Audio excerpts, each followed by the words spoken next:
Just some brief comments before the main event, which is Samir's talk, which you shall hear shortly. I was very struck, Abla, by the timeline you had put in your introductory slide about the India-Egypt partnership.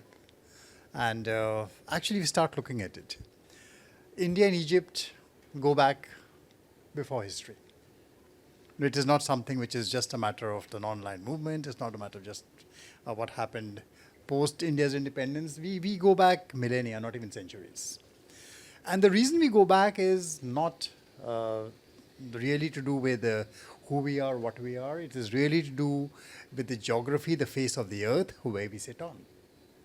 And it is, in a way, when you start talking of this partnership, it's a partnership made beyond our hands. And whatever we do, we cannot run away from it. For the simple reason, when I say that, start looking at it. Long before the annals of Marco Polo, when he spoke of the Silk routes and everything else, and long before Christopher Columbus ever dawned upon the face of the earth, and you have this catalog, this logbook called the Periple Mar Erythrae. This region, from the Red Sea to the Arabian to the Indian Ocean, was called the Erythraean Sea. We divided up into Saudi Arabia, India, these parts much later. It was called the Erythraean Sea. It was one sea. It was not an ocean. It was called the one sea.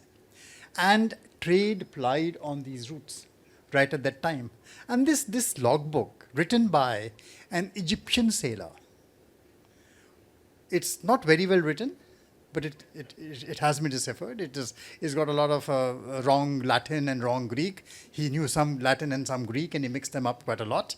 But yes, it can be deciphered. It has very detailed account of where the ships went to, which were the ports, how long it took, what goods were they carrying. It's a complete logbook.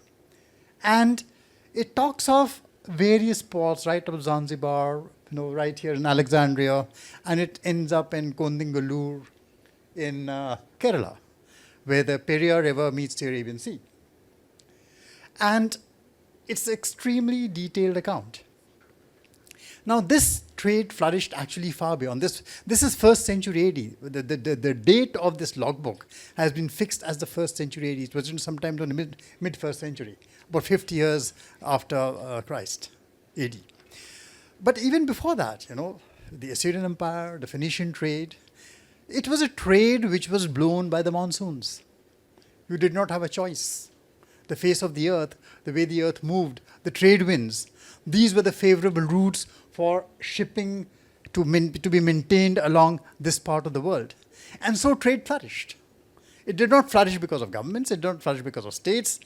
States, yes, collected taxes. They were very happy when merchants came. It enriched them. But trade was something which happened between people. And this particular location in Kerala, Kondingalur, which at some point was also mentioned as the Rome of the East during the Greco-Roman days.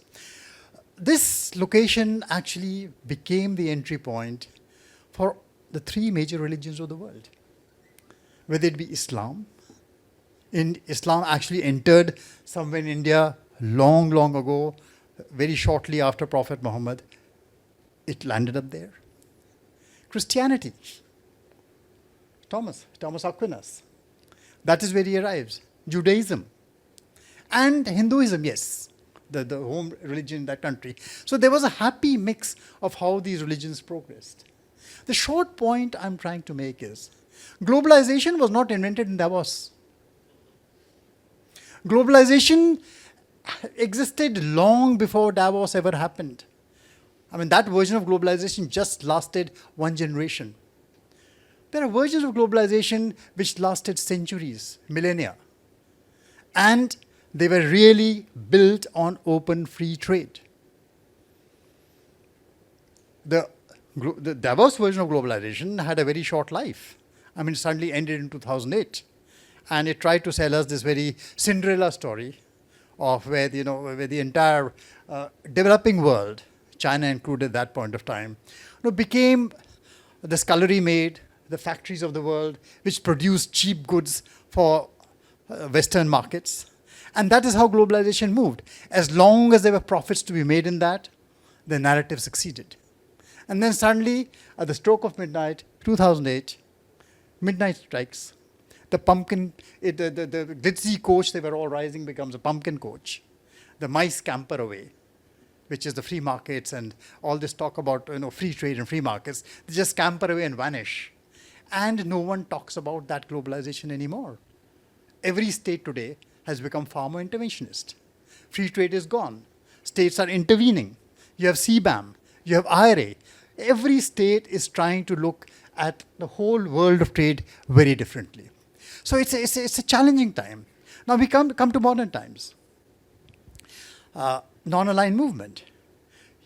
What were the countries of non-aligned movement really trying to do? In a world which was split up into a world of black and white, between the good guys and the bad guys, non-aligned movement was trying to chart a common course, trying to find a mid-ground, saying we are not here, that we want to make our own world in our own image. It was a very different world then. But yes, that is the time the partnership which you mentioned between President Nasser and President Nehru flourished. India and Egypt became very close. And then, yes, globalization happened. We all started looking westward. We kind of drifted apart. Now the world has changed again post-2020. We are back into a very different kind of geopolitics. And yes, where we are located, both our countries, we are going to be at the storm center of much of these happenings. We are going to be affected by them. Now, how do we navigate that space? That is something, a very important question which arises for all of us. And that is why the whole topic which Abla has, this problem, which has been problematized and thrown at Samir today to solve for this afternoon. And that is where it arises from. It is an extremely challenging time. But within this, there are lots of opportunities, there are lots of threats. And if the partnership has to go forward, we have to see and kind of, needle out, dig out the opportunities that exist between us. And there are lots of them. We've been, during this whole 1.5 days, we've been talking about some of them. So with this, I will conclude. Samir has a challenging task ahead of him. But the good thing is he's very blunt about it. And you're going to enjoy this talk.